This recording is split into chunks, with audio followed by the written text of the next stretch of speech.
হে আল্লাহ, তুমি আমাদের হেফাজত করো, তুমি আমাদের ওপর দয়া করো, আমাদের যাবতীয় বিপদ আপদ থেকে রক্ষা করো। হে মাবুদ, আমরা তোমার কাছে সব ধরনের রুগ্ম আচরণ, স্বভাব, পাপের কাজ ও অভ্যাস থেকে মুক্ত চাচ্ছি। তুমি আমাদের প্রার্থনা কবুল করো ও আমাদের হেফাজত করো।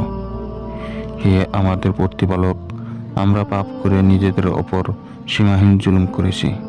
তুমি যদি ক্ষমা ও দয়ার দৃষ্টি না দাও, তাহলে আমরা নির্ঘাত ক্ষতিগ্রস্ত হয়ে পড়ব। হে আমাদের পালনকর্তা, আমাদেরকে উভয় জগতের কল্যাণ দান করুন এবং আমাদেরকে আখিরাতের শাস্তি থেকে রক্ষা করুন।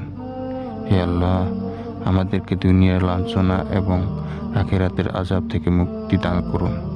আমরা সেই সব কল্যাণ কামনা করছি যা প্রিয় নবী সাল্লাল্লাহু আলাইহি সাল্লাম আপনার কাছে প্রার্থনা করেছেন, এবং ওই সব কল্যাণ থেকে আশ্রয় চাচ্ছি যেগুলো থেকে নবীজি আশ্রয় চেয়েছেন। হে আল্লাহ, আমরা আপনার কাছে পরিপূর্ণ ঈমান এবং অগাধ বিশ্বাস প্রার্থনা করছি। পরকালে তোমার প্রিয় নবী সাল্লাল্লাহু আলাইহি সাল্লামের সান্নিধ্য কামনা করছি।